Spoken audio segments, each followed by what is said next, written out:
Thank you, Mrs. Nina, for the opportunity. Uh, and to the Honorable Rector of Universitas Aisyah Bandung, the Honorable Dean of Faculty of Health Sciences, Universitas Aisyah Bandung, and the distinguished international speaker, and all of the invited guests, and my beloved student who present today. Assalamualaikum warahmatullahi wabarakatuh. Waalaikumsalam. Uh, I will share my PPT for myself.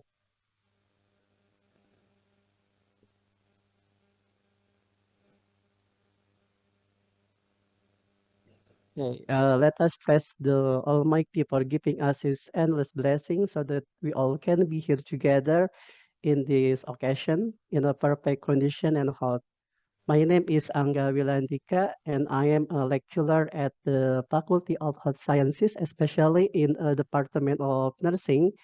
And I will to thank you for the Universitas Aisyah Bandung and the organizing committee to invited me for speaking to deliver my material for this day. And I am here to deliver a little knowledge that I have about the technology literacy in HIV. As we already know, the HIV is a problem that has been around for a long time. In Indonesia itself, HIV has been around for more than 30 years. HIV is a problem that is difficult to handle and leaves various impact on all areas of human lives. The prevalence of HIV, both globally and nationally in Indonesia, like you can see in my slide, is always fluctuates. There are always new cases, especially for among young people, as seen in the UNS report from 2010 to 2022. There has been a change in the number of HIV new infection, especially in Indonesia.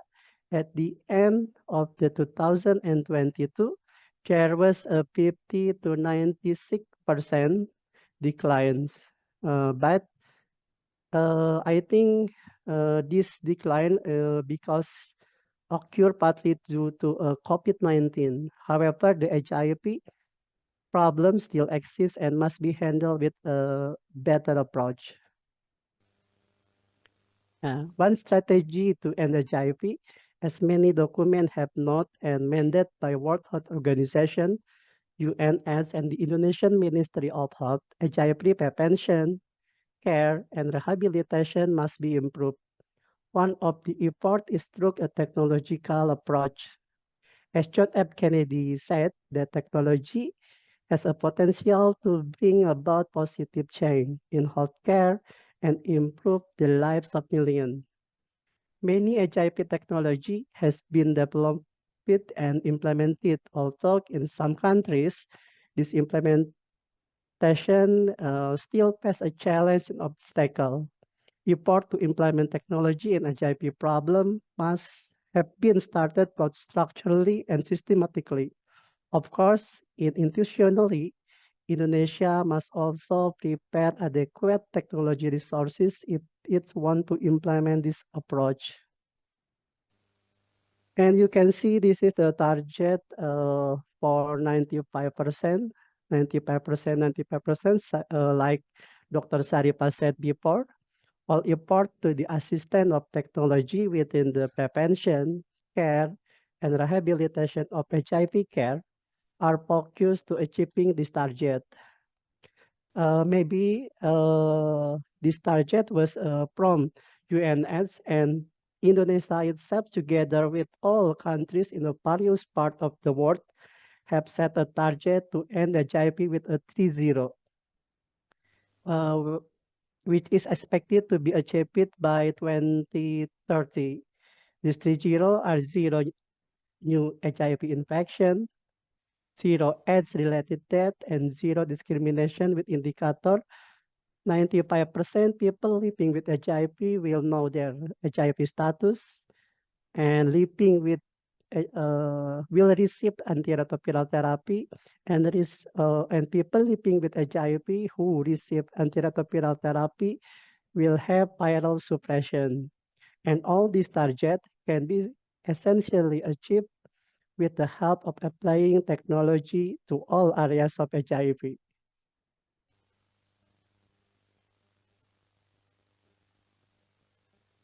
Okay, as I said before, technology, including mobile technology and social media, offers a powerful tools to reach, engage, and retain people in HIV prevention and care intervention in Indonesia and globally. Technology acts as a media tools for us to overcome various problems related to HIV, but locally, nationally, and globally. Meanwhile, in Indonesia itself, the use of technology is still limited, especially in technology-related infrastructure and technology literacy in society, which is still limited until now.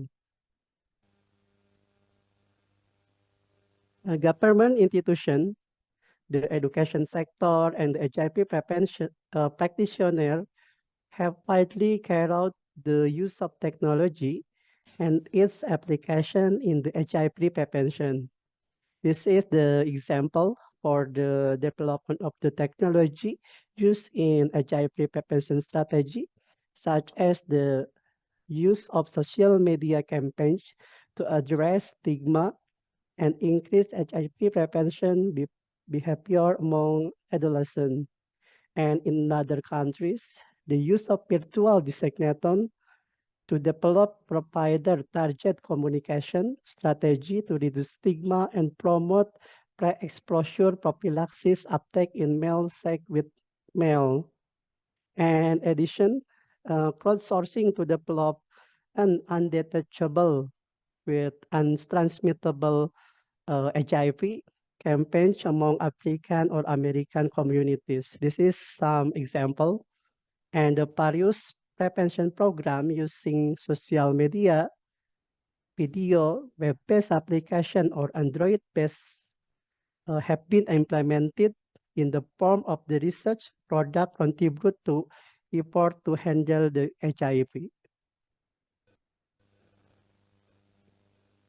Okay, as a research and technology development progress rapidly, we have found that HIV technology can be applied to both individual without HIV and the people living with HIV.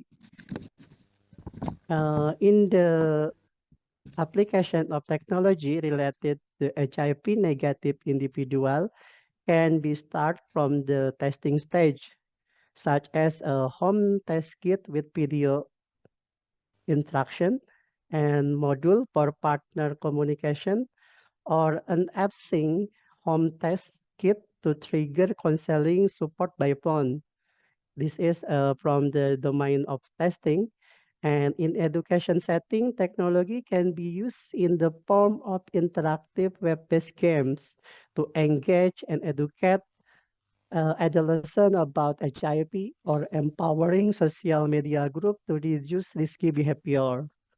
And technology also can be used in the behavioral change, such as web-based modular content for in-person counseling, journaling of risk behavior, and substance use in the apps with the individual response messaging.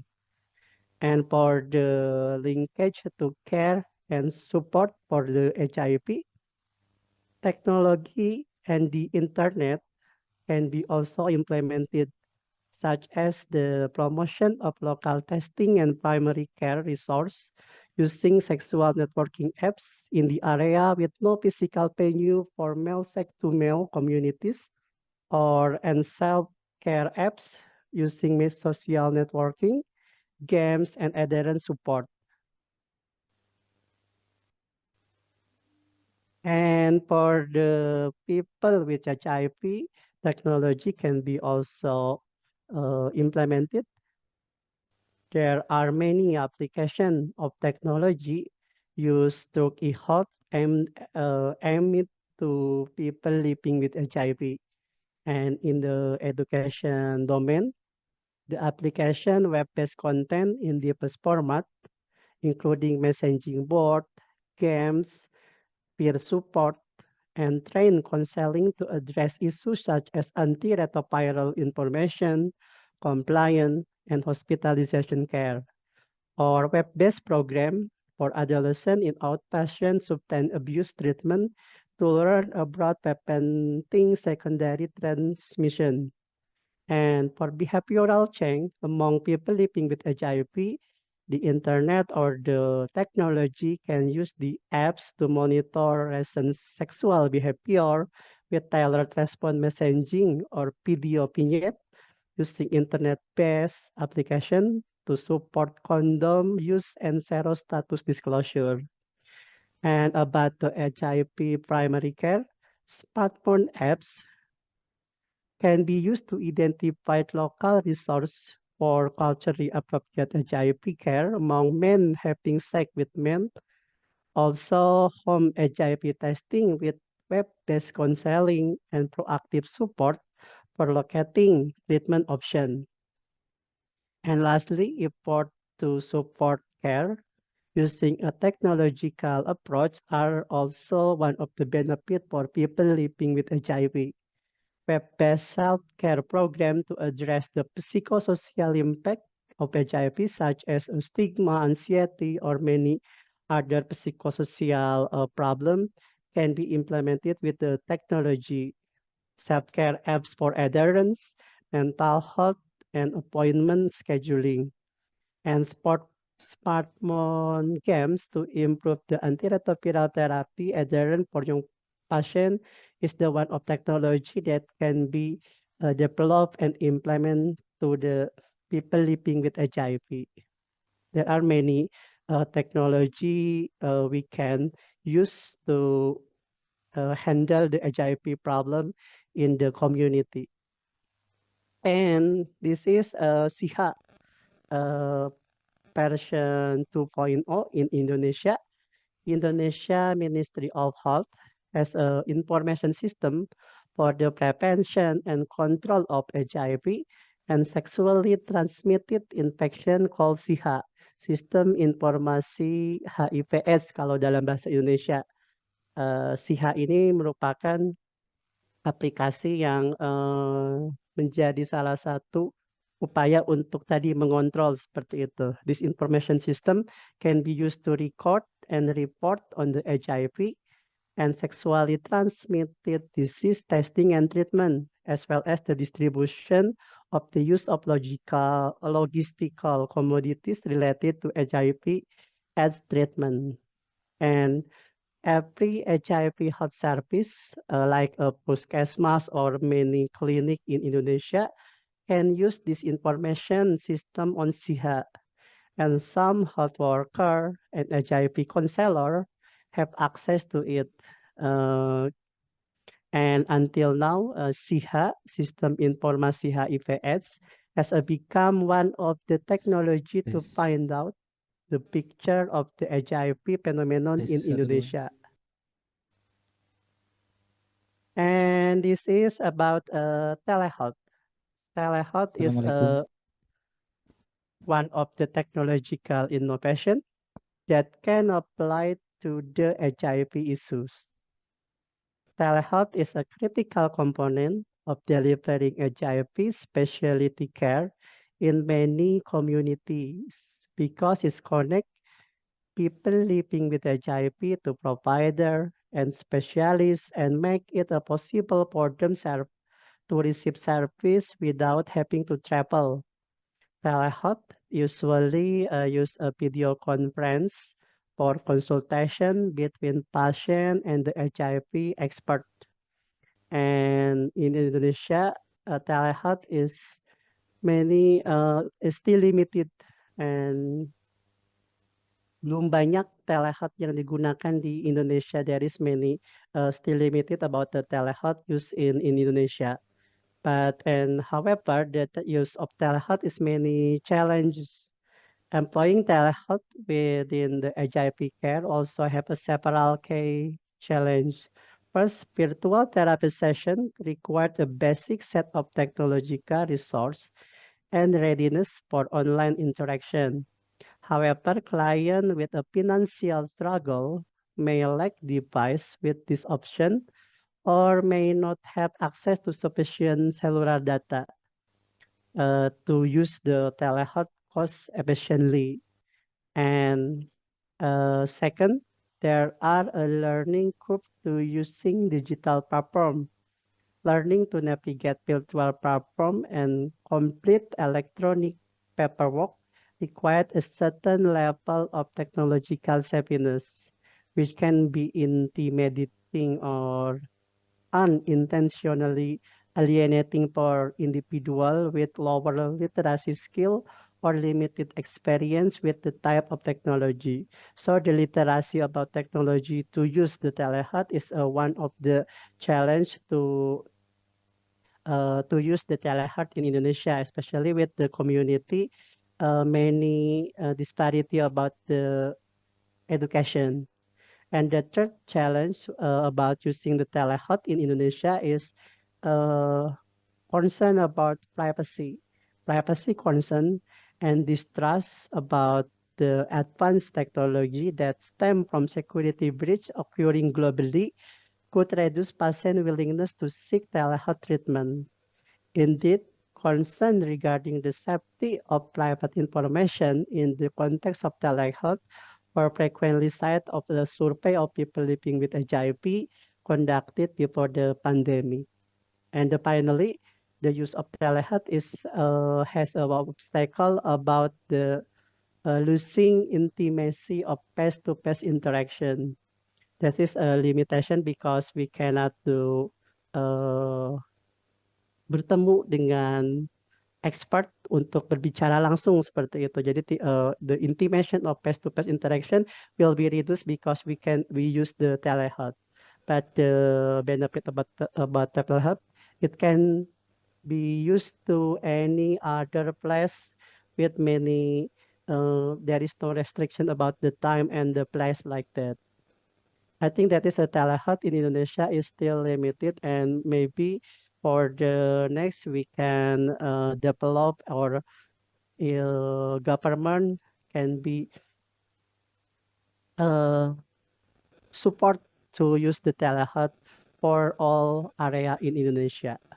And this is the HIV.gov chatbot tool, one of the technology, artificial technology that was in development from the HIV.gov. HIV.gov developed an artificial intelligence tools for conversation related to the HIV issue, known as the HIV.gov chatbot tool. User can search for HIV-related information from the HIV.gov by asking questions and engaging in a conversation with a chatbot. The information that AI can provide includes the HIV testing process, how to understand the HIV result, and finding where and when to get the HIV treatment, and how to prevent the HIV transmission and what the pre-exposure prophylaxis program can be asking to this chatbot tool. But maybe this is the one of artificial intelligence, not Indonesia,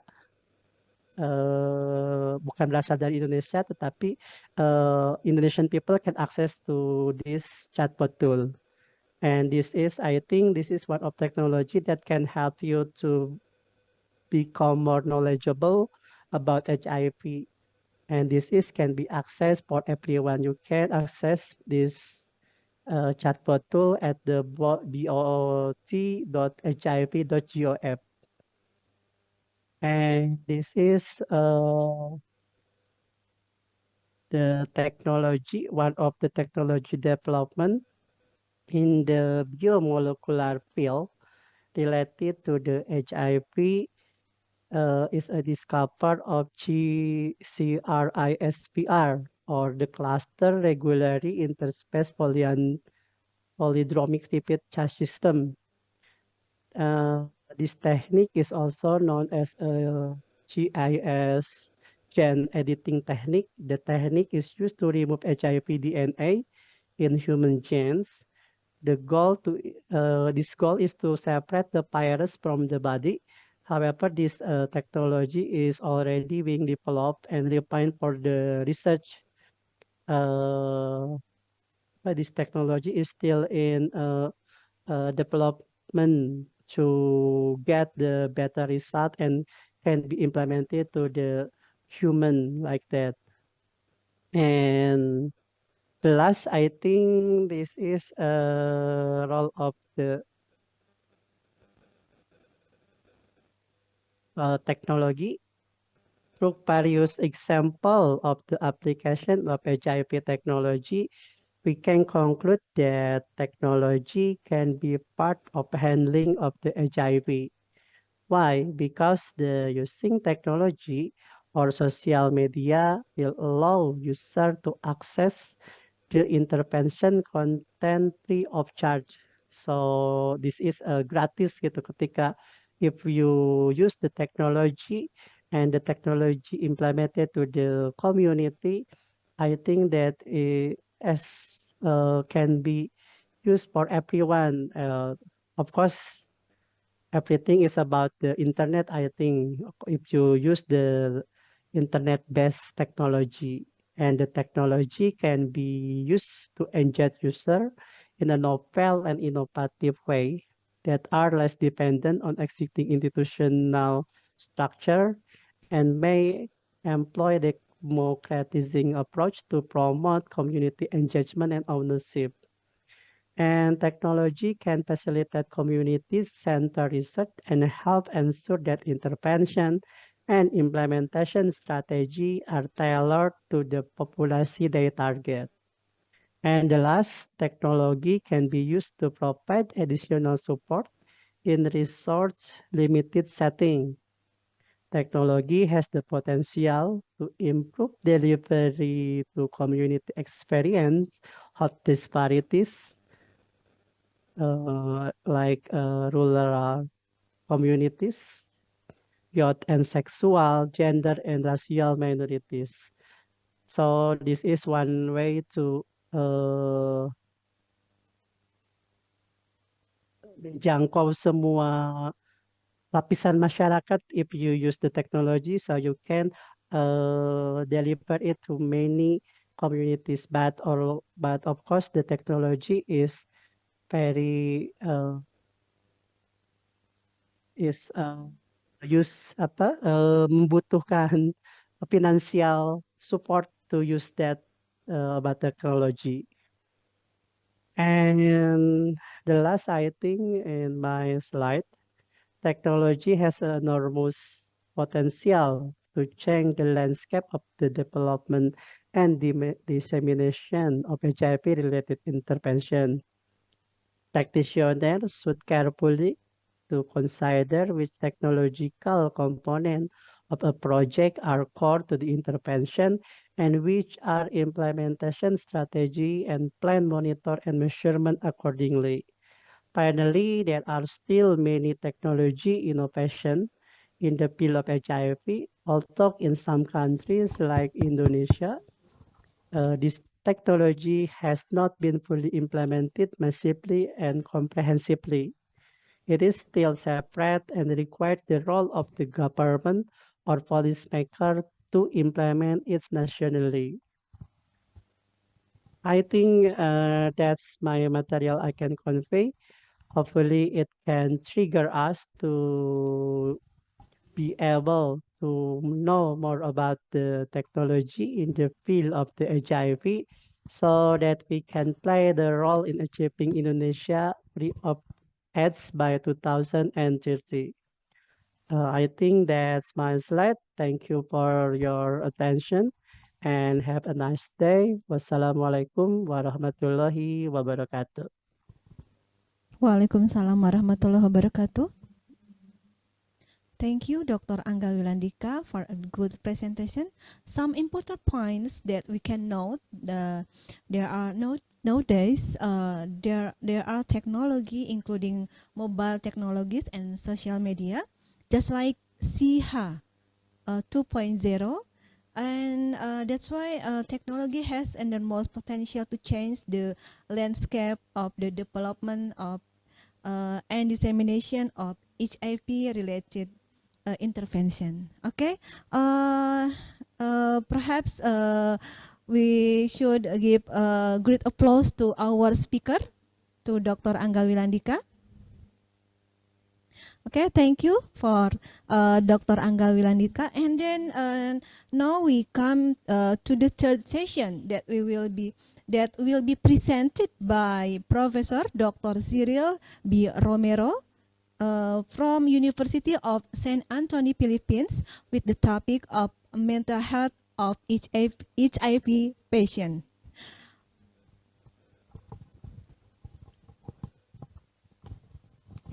Dr. Cyril Barsinas Romero, PhD, is a senior lecturer from University of Anthony, Philippines.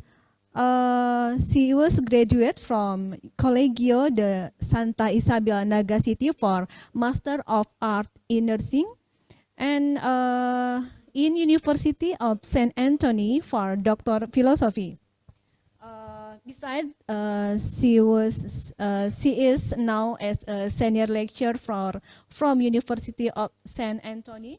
So much research and then achievement as okay, so much awards and citation received and seminar attended.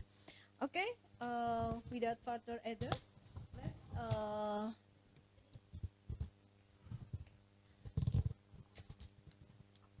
Okay, without further ado, let's to Professor Dr. Cyril B. Romero. The time is yours.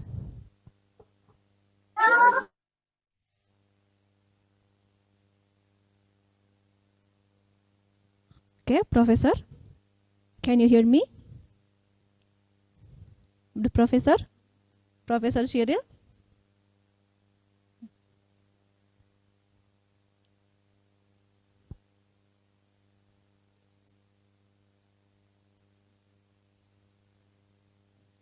Yeah, mabuhay, Professor Dr. Cyril Romero.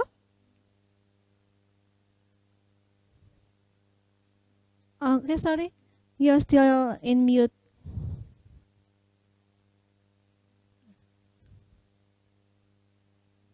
Okay, good morning each and everyone. Good morning. I would like to commend the following before I start with my lecture. The rector of UNISA, the organizers, my co-speakers, and the participants. So in the Philippines, we have Dr. Domingo R. Ortega, my Dean of the College of Nursing of the University of St. Anthony. I have also here Dean Ronald Abanyo and faculty of the College of Nursing and Health Sciences. And I have also Dean Ramil Carreño and the faculty members of La Consolacion College Daet and all my friends participants. So I am Dr. Cyril Romero. I am a midwife and a nurse by profession. My topic is about the mental health adaptation among HIV clients in this digital age. So shall I share my PowerPoint, or is it the organizer? Okay, sure. Professor, you will assess, or you can share yourself. Yes, We will thank you. assess you to share. I will share my PowerPoint.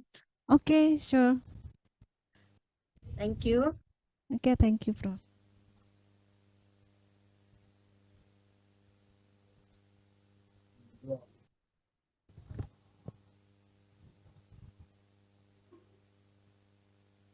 Okay, can you see my PowerPoint? Yes, we could see Okay, thank clearly, you. Professor. Okay, thank you. So mental health adaptation among HIV clients in this digital age. I would like to present to you the key facts from World Health Organization. I guess I have to. Okay. So HIV remains a major public health issue, having claimed as 40.4 million, or that's 32.9 to 51.3 million lives so far, with ongoing transmission in all countries globally, with Uh, some countries reporting increasing trends in new infectious with previously on the decline. There I'm sorry, were an Professor. estimated I'm sorry. 39.0 I'm sorry. Could million. you make it slideshow full screen?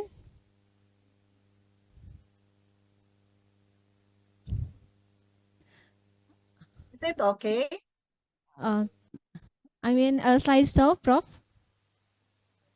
Okay. Okay. Is it okay? Okay. Okay. So, Okay, never mind, Prof. uh, okay. There were an estimated 39.0 million, or that is equivalent to 33.1 to 45.7 million people living with HIV at the end of 2020. And two-thirds of whom, or 25.6 million, are in the World Health Organization African region. In 2022, 630 million, or 480 to 880 people died from HIV-related causes. And that is 1.3 million, or 1.0 to 1.7 million people acquired HIV. So continuation, the World Health Organization, the Global Fund, and UNAIDS all have global HIV strategies that are aligned with SDG target of 3.3, ending the HIV epidemic by 2030. And by 2025, 95% of all people living with HIV should have diagnosis, and 90% of people living with HIV on treatment should achieve a suppressed viral load for the benefits of the person's health and reducing onwards HIV transmission. I would like to present to you the current status of HIV/AIDS in the Philippines.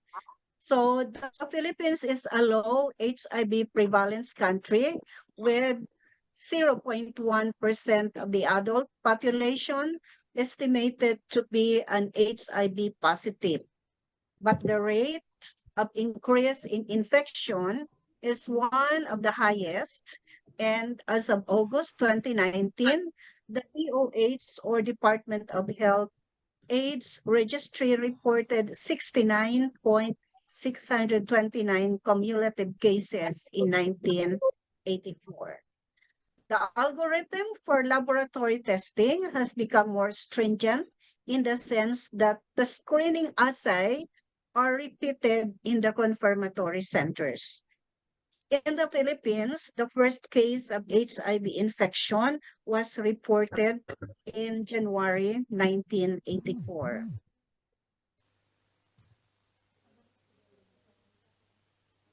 So what is the death rate of HIV in the Philippines? Nearly thousands of deaths among diagnosed with HIV were reported in 2022. Philippines rank as 0.19 rate, as incomparable to the world rank 146 rate. Data published by World Health Organization in 2022, HIV deaths reached 204, or 0.3% of total deaths. As of October 2023, deaths reported already reached 834. and almost half, or 49% of which, came from 25 to 35 years old. And this was reported recently last March 14, 2024. So, key facts of HIV in this digital age. Apparently, there is no cure for HIV infection. However, with access to effective HIV prevention, diagnosis, treatment, and care, including for opportunistic infection, HIV infection become a manageable chronic health condition, enabling people living with HIV to lead a long and healthy lives. So the antiretroviral therapy. Today, effective anti-HIV medications allow people with HIV to lead a long and healthy lives. When taken as prescribed, these daily medications can suppress the amount of virus in the blood to a low level that is undetectable by a standard test. ART must be prescribed and taken as soon as diagnosis is made. I would like to present to you the hospital, the tertiary hospital in the Philippines. This is San Lazaro Hospital that caters infectious diseases. This is a specialty National Hospital Medical Center, infectious diseases with 500 bed capacity. It is involved in healthcare delivery services, especially for the poor suffering from infectious diseases. And an example of which, as I have told you, is an HIV. So we have HIV policy here in the Philippines. In 2018, Republic Act 8504 was revised into the Philippine HIV and AIDS Policy Act of 2018, otherwise known as Republic Act 11166. Republic Act 11166 is a law that strengthened the Philippines' comprehensive policy on HIV and AIDS on prevention, treatment, care, and support. It includes the role and membership of Philippine National AIDS Council, or the PNAC, information and education programs, preventive measures, safe practices and procedures, screening, testing, and counseling. So, the current status of laboratory testing for HIV in the Philippines.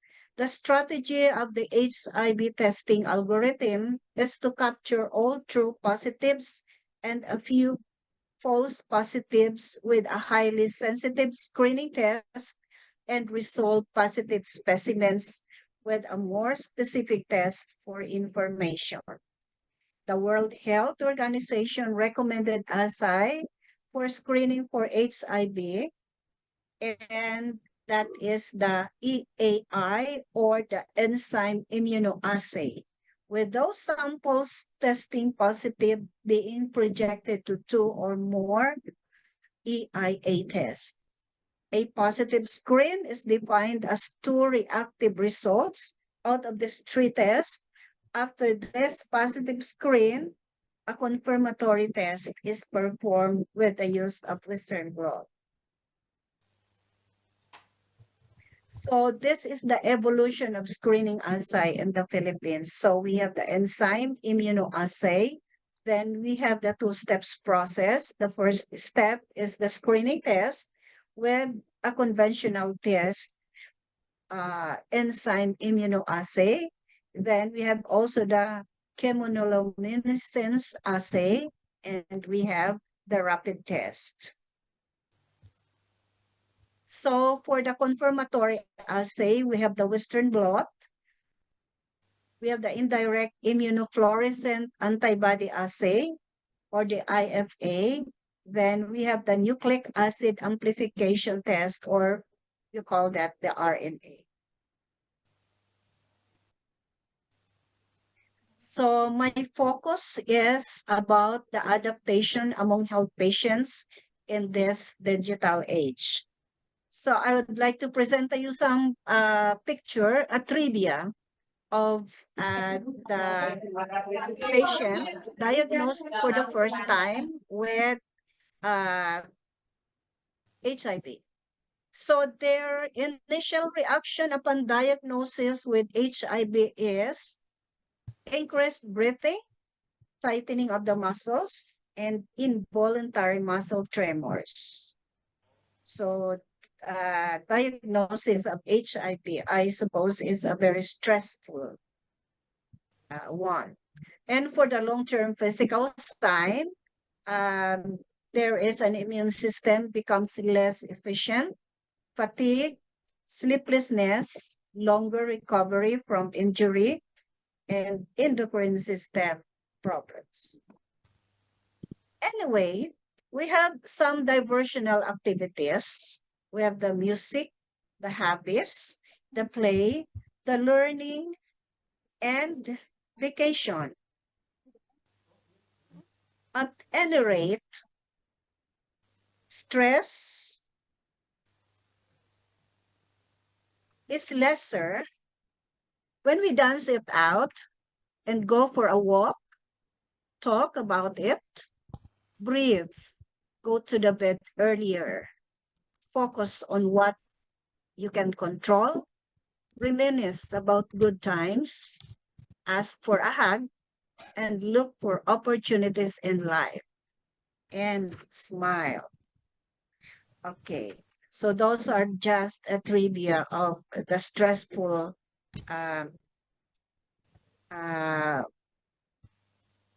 about the stress that's happening on patient with HIV. I would like to present to you the National Center for Mental Health. This National Center for Mental Health in Mandaluyong, Manila, Philippines. This is the National Center for Mental Health, which is dedicated to delivering preventive, curative, and rehabilitative mental health services. It is categorized as Special Research Training Center and hospital under the Department of Health. It has an authorized bed capacity of 420 inpatients and served as an average of 56,000 outpatients per year. So this is the facade of the National Center for Mental Health, where we cater all the mental patient of all ages and various diagnoses. So I would like to present to you the relationship between HIV and mental health. One of the prominent elements contributing to impaired quality of life of people living with HIV is poor mental health. The prevalence rate of depression and mood disorders among PLHIV or people living with HIV is approximately 33%. The prevalence of anxiety disorder is about 20%. And it is clear that addressing mental health among people living with HIV should be a priority, not only to improve psychological factors, but in order to improve medication, adherence, and physical health. So these are the key considerations in mental health adaptation in HIV patients. Mental health conditions increase the risk of HIV infection. People living with HIV have an increased risk of mental health, and people with HIV have a higher chance of developing mood swing, anxiety, and cognitive disorders. Depression is one of the most common mental health conditions faced by patients with HIV.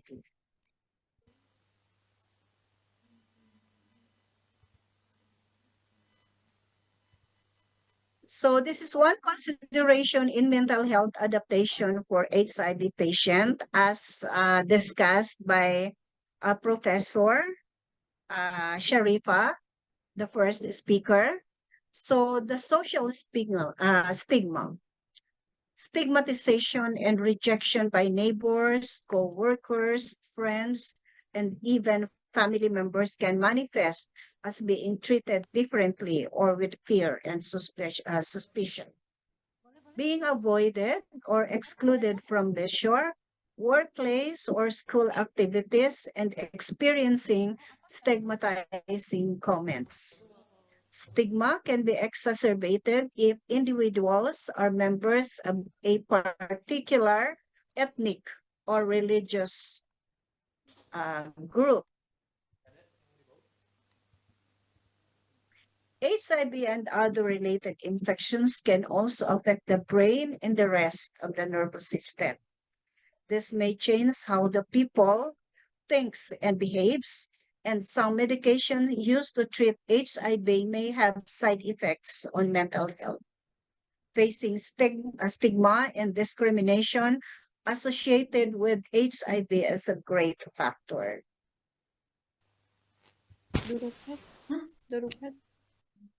So, how to mentally deal with HIV patient? Reach out, give the care and support needed. Encourage to talk about feelings with healthcare providers, family members, or other supportive people.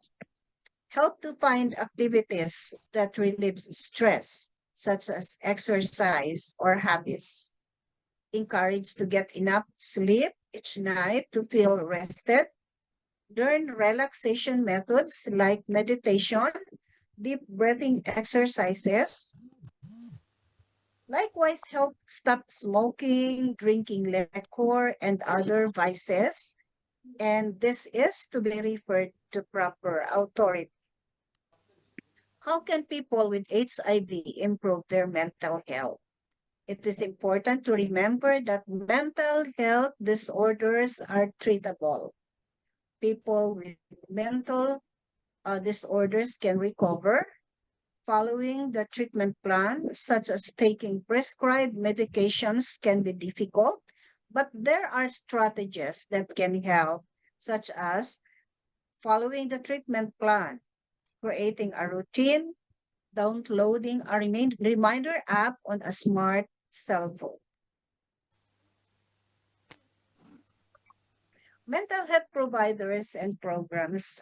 So it is better to talk to healthcare provider about their mental health before starting ART. People with HIV should talk with their provider about changes in their mental health, and any over-the-counter or prescribed medications, including any mental health medications, because these drugs may interact with ART, must be reported. Mental health providers are the following.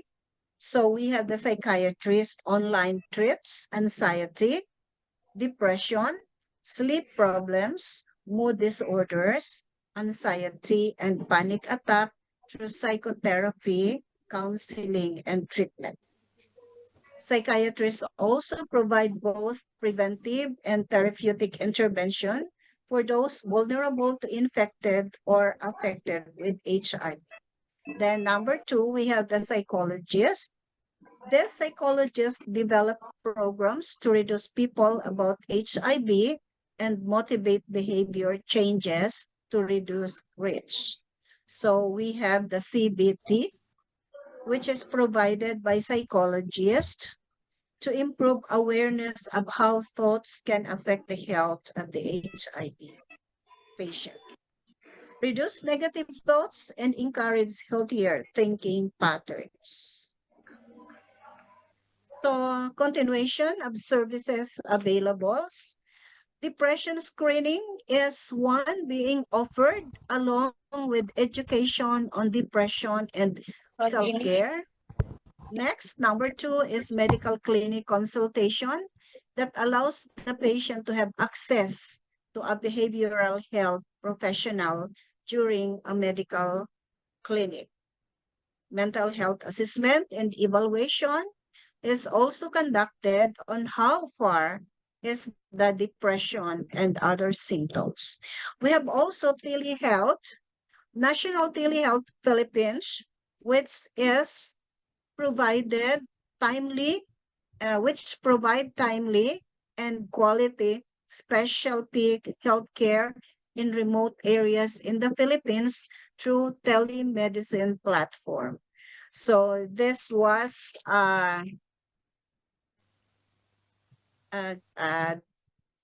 given by Professor Anga Wilandica a while ago. So he discussed much about telehealth. So I no longer discuss more about telehealth. Just as long that we are having telehealth in the Philippines, particularly telehealth was very much provided, particularly during COVID-19 pandemic. So we have also an example of precision medicine in HIV. Precision medicine focus on the optimization of therapeutic outcomes by considering individual patient characteristics.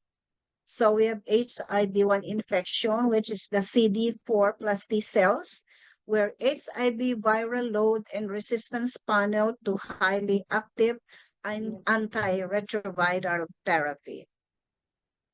So I would like to present to you the psychotherapeutic intervention.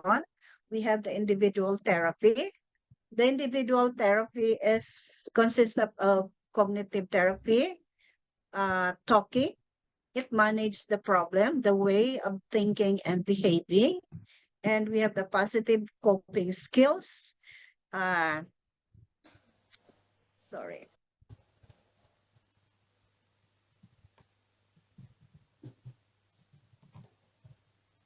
Okay.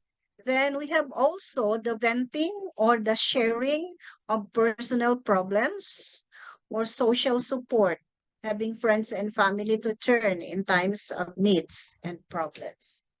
Then we have also behavioral activation, which teaches the individual how to control their thoughts to manage their unwanted feelings.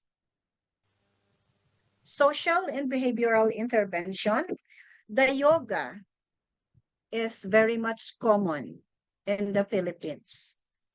Yoga developed as a spiritual practice thousands of years ago, practice that connects the body, the breath, and the mind, use physical posture, meditation, and to improve the overall physical health and manage pain.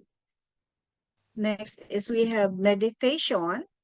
The difference between the yoga and the meditation is that the meditation primarily is a mental practice, set of techniques to enhance attention, emotional awareness, kindness, compassion, sympathetic joy, and mental calmness. Mindfulness helps to create a foundation of different therapy interventions with a focus on flexibility in the here and now. Then we have also the physical activity and exercise intervention. We have aerobic and resistance exercise. These are well established. Therefore, it's been advocated as an important treatment component. And physical activity is a low cost and is of implementation of exercise interventions, and it make it very feasible treatment approach in all settings.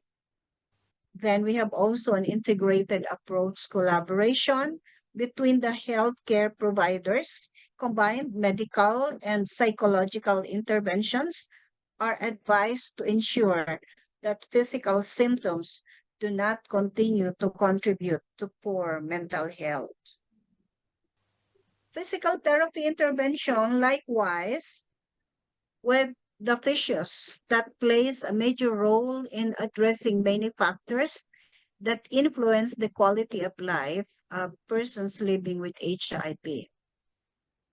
The physiotherapists often have more time with patients, and it is common for patients to share otherwise withheld information with their physiotherapist. Good therapeutic relationship can be sufficiently beneficial for pain reduction.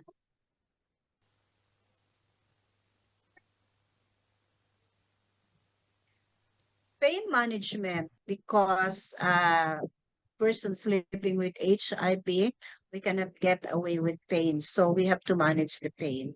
Often present a chronic pain, and this could be related to ART or effect of virus or as a result of deconditioning.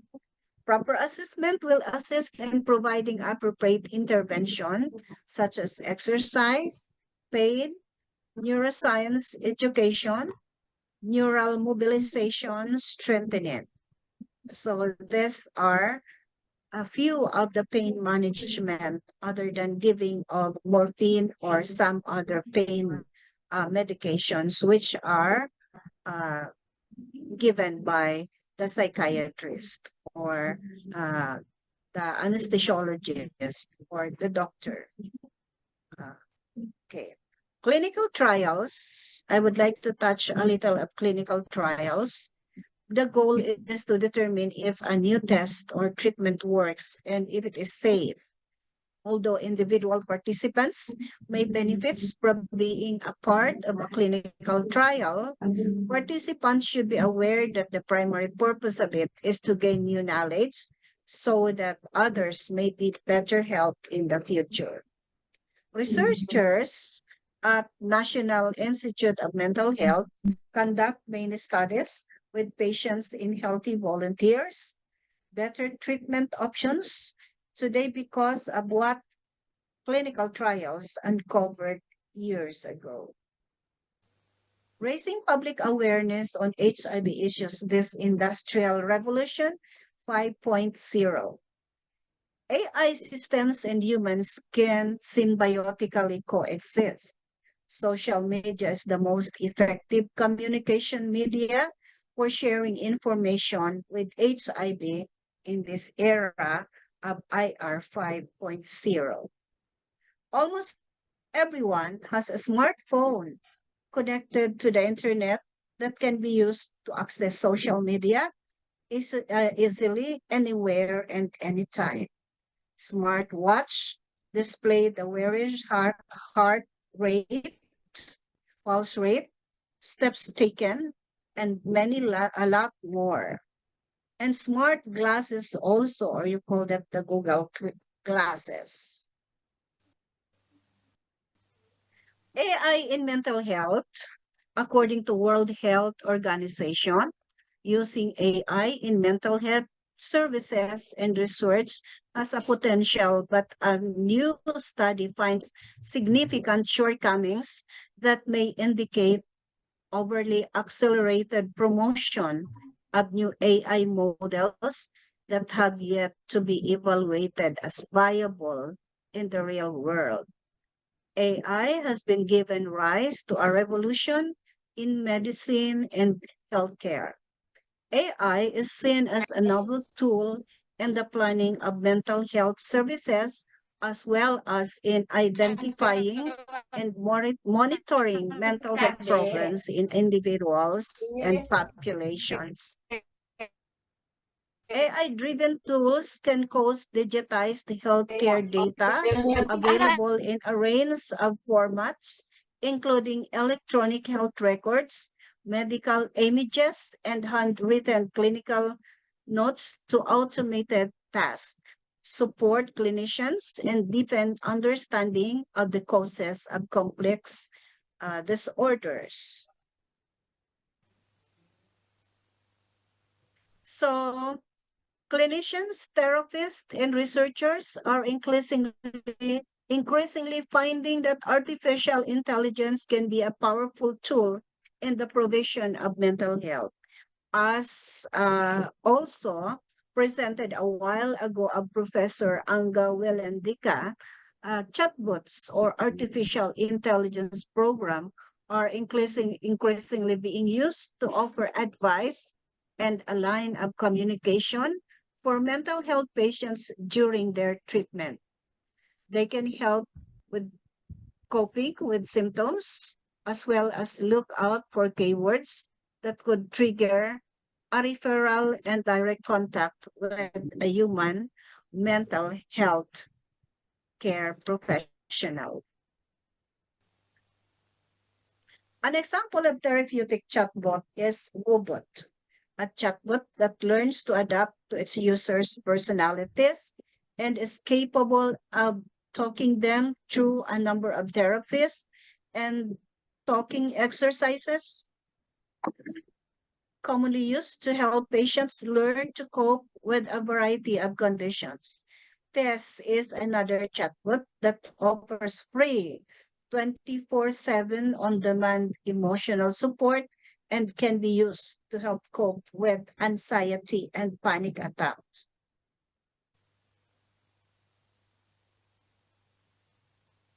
Okay, this is an example of chat. So wearables, some AI mental health solution function as wearables that can interpret bodily signals using sensors and steps to offer help when needed. So we have the BioBit collections information on sleeping patterns, physical activity and variations in heart rate and rhythm that used to assess the user's mood and cognitive state.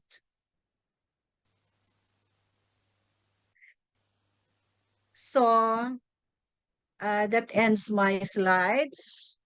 And I would like to dedicate this next slide to persons living with HIV. And this is something to talk and think about. If you wake up this morning with more health than illness, you are more blessed than the millions who will not survive this week.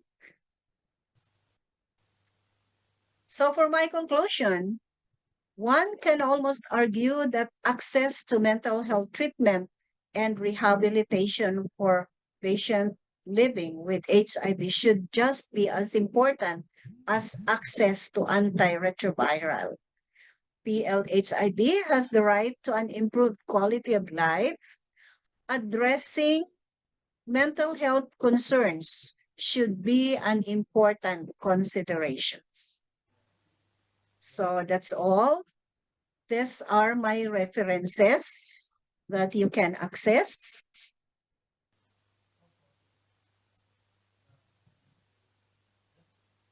So, terima kasih banyak. Thank you very much and maraming salamat. Okay, thank you very much for a great presentation to Professor Dr. Ziril B. Romero. Some important points that we can note that addressing mental health among persons living with HIV should be priority, not only to improve psychological factors, but in order to improve medication adherence and also psychical health. Okay, thank you, Professor Cyril Romero. Give applause to Professor Dr. Cyril Romero. Thank you very much. And now we come to the discussion and Q&A session.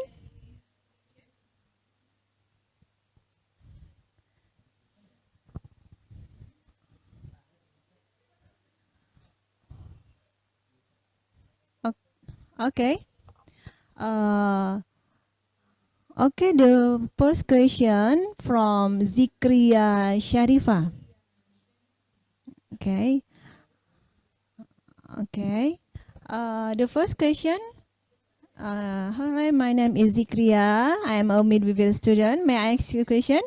Why is it necessary and normalized by society to throw hate and discrimination towards LGBTQ individuals and sex workers who are infected by HIV?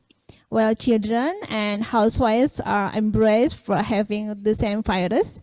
As a healthcare professional, should we break the discrimination? Because we are all human after all. Thank you very much. Okay, such a good question. Perhaps this is addressed to could be all of the speakers. Perhaps the first address to Dr. Sarifah Safinas. Okay, thank you for the question. So the question is, should we break the discrimination, is it? Yes, about discrimination. Yeah, I think we should, as a healthcare provider, we should design a certain program, yeah, to break for the discrimination, because when we have this stigma and also discrimination, it can prevent the patient with HIV to come forward to seek for the medical advice. Yeah, as a healthcare providers, yeah, we are human. I think we should have a special program. We should design a program that can stop all the discrimination and also stigmatization for the HIV patient. Yeah. Thank you. Okay. Zikria, how about the answer? Okay, we should stop the discrimination. Actually, that okay. Okay, still, perhaps about the mental. I think this question is okay. Oh no. The second one is addressed to Dr. Sarifah Safinas too. As previously explained, the management of HIV is the administration of ARV. There any side effects from ARV drugs taken regularly? And what are the side effects if consumed irregularly? Okay. It's still addressed to Dr. Sarifah Safinas. Okay, thank you for the question. So as I mentioned earlier, so the only available treatment for the HIV positive patient is the ART, ART medicine. So the patient have to take the medication throughout their life. So they've been proven that the medicine is considered safe, to be consumed, and the patient also, they will have a regular check-up to check for the liver and also for the renal to see if there is any problem. That so far the ART is safe to be used for the HIV patient. Okay, no problem at all so far. Thank you. The only available Okay. one. Okay, great answer. How about the answer, Bilkis? Okay. Perhaps we should go to next question. This is addressed to Professor Zuril. Okay, I'm Gizan Frerevi from Asia University Bandung. I read several articles that HIV sufferers often experience discrimination due to society's ignorance and prejudice towards HIV/AIDS. This makes them afraid to socialize, even hinder treatment, and impacts their mental health. What is the best support that can be given to help HIV sufferers overcome stigma and marital pressure from the environment to become more confident and involved in society? Okay, thank you for that question. So in the Philippines, as I presented to you, we have also several programs, and we have the different society that also help in the prevention of HIV. Now, for the mental health of the HIV patient, we have various hospitals for mental health. Particularly, we have the National Center for Mental Health that caters all mental health problems of the patient, not only HIV, but various mental health patients suffering from HIV. Now, for the patient having an HIV, there are several programs in the Philippines that caters the prevention of HIV, particularly that we have also the hospital, San Lazaro Hospital, that caters those infectious diseases, and one among is the HIV. Thank you.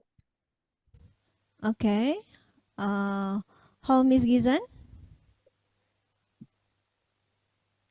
Or perhaps this is Mel. How Gizan? Okay, I think it's the answer is enough.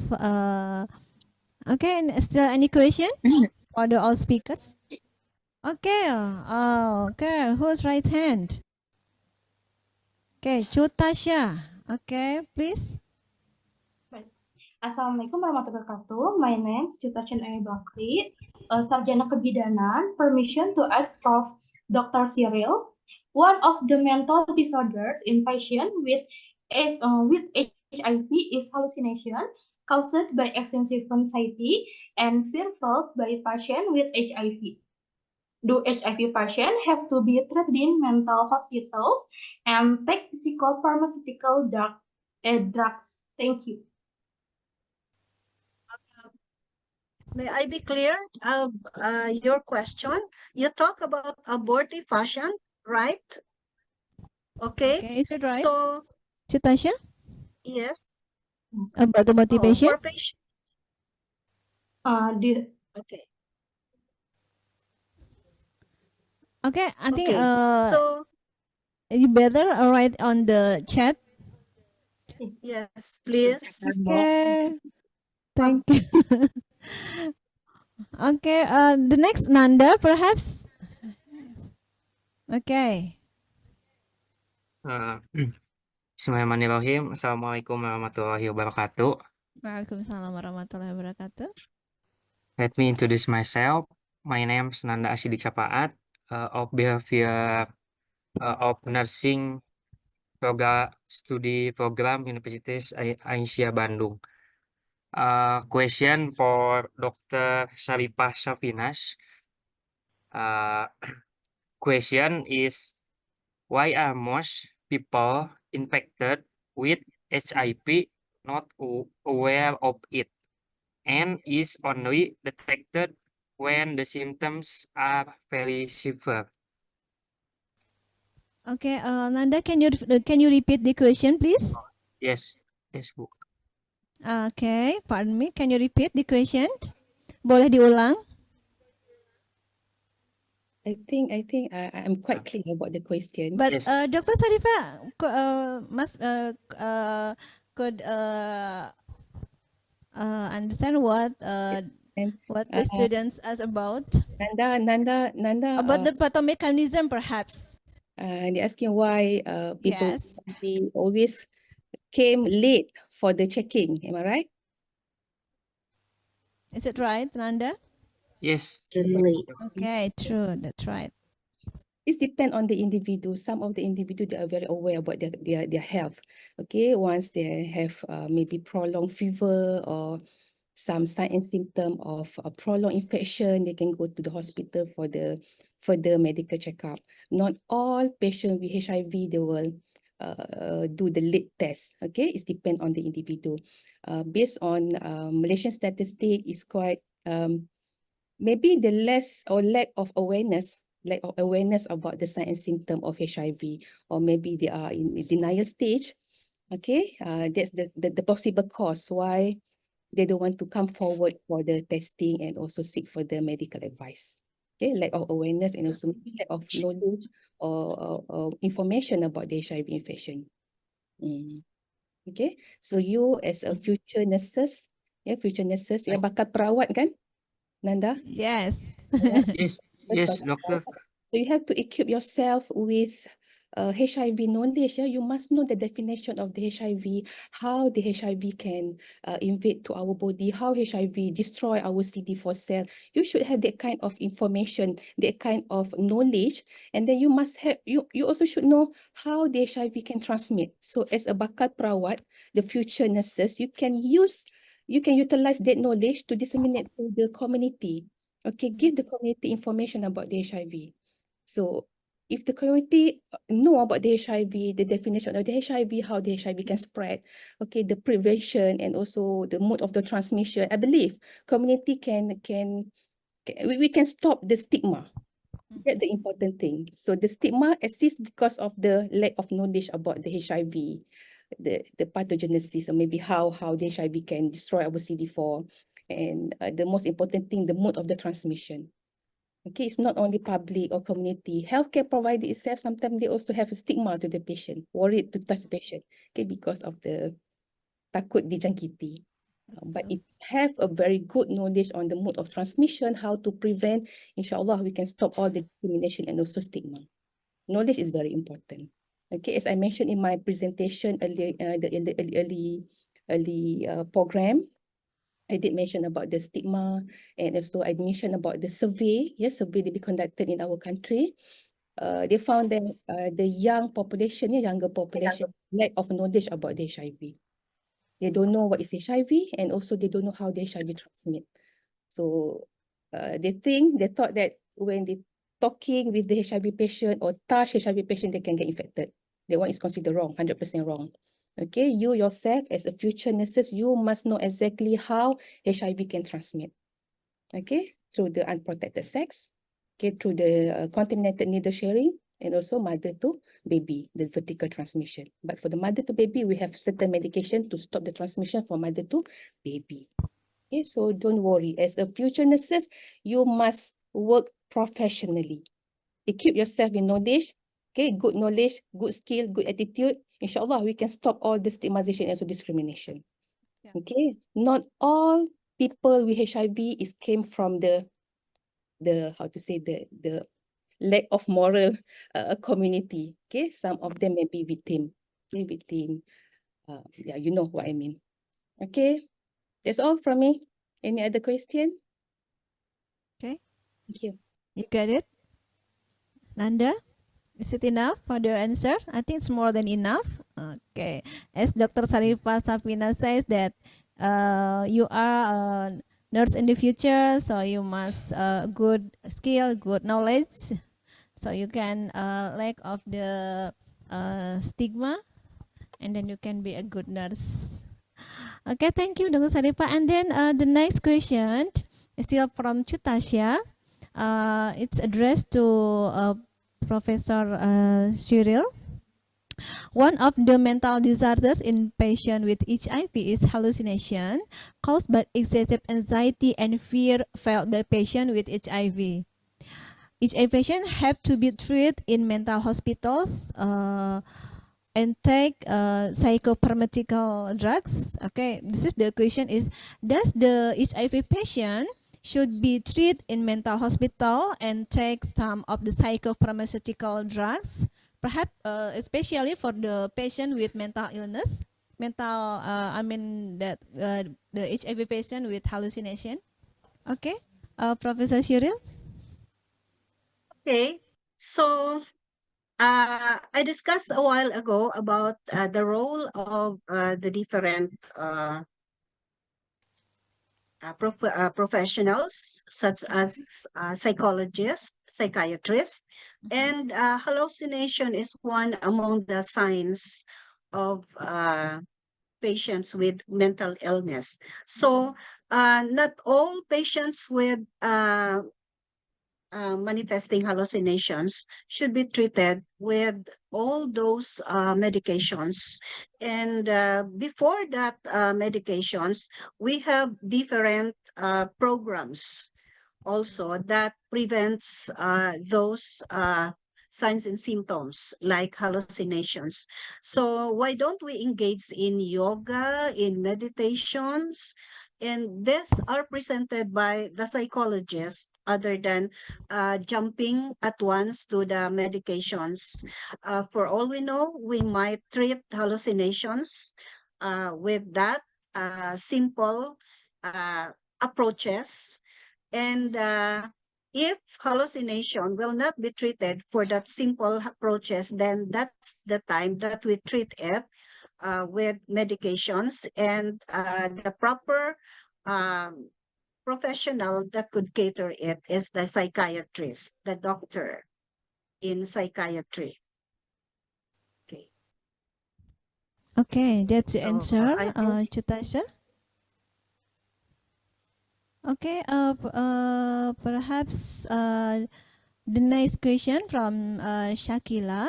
The question addressed to Dr. Angga Wilandika. Previously, it was explained that social media can be an easily accessible technology to support HIV care. But we also see that sometimes the free use of social media cannot be controlled, such as bullying and especially hate speech. How can social media reduce the stigma of people aiming HIV? Okay, Mr. Angga Wilandika. Okay, thank you, Mrs. Nina, and thank you for the question for Sakila.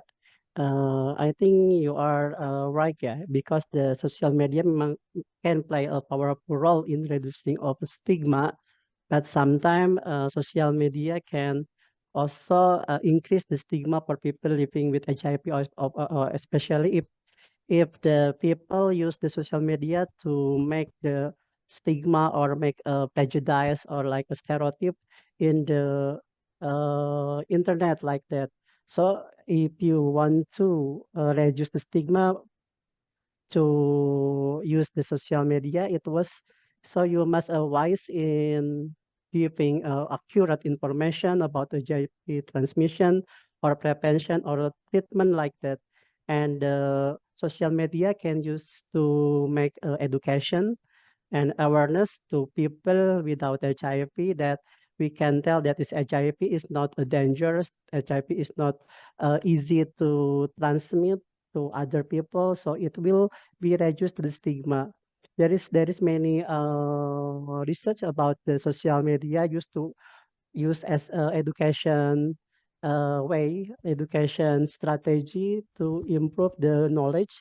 Like Dr. Saripa said, that, because the knowledge is the basic to know HIV, so we can have a positive belief about HIV, and the people without HIV cannot make a stigma or discrimination because the information is accurate about the HIV.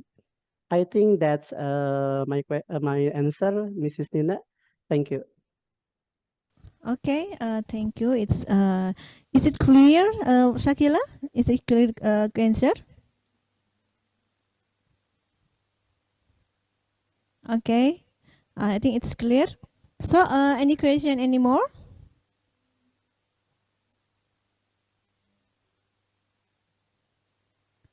Okay, can be concluded all the things is back to good knowledge, good skill, and then it must be result in good attitude too, perhaps just like that. Okay, I think the all question is all done. Thank you for all the speakers for the clear explanation to all the question, and thank you to all the audience for attention, and then for some questions. Now, Alhamdulillah Rabbil Alamin. Now that we come to the end of today's discussion session, we would like to express our deep gratitude to our speakers today who have shared great knowledge to TS Dr. Sarifah Safinas Abdullah from University Teknologi Mara, Malaysia, Dr. Angga Wilandika from Universitas Aisyah Bandung, and Professor Dr. Cyril Romero from University of St. Anthony, Philippines. Also, we would like to express our deep gratitude to all parties who have worked really hard to make this event happen. And last but not least, but to all audience for your participation. Hopefully, the information that have been shared today would be useful for all of us, and we will gather again for public lecture and practice session, also student collaboration session, and the future time, inshallah. Okay, I had the event back to Master of Ceremony. Assalamualaikum warahmatullahi wabarakatuh. Thank you, Dr. Sarifah. Thank you, Professor Cyril, and thank you, Dr. Angga Wilandika.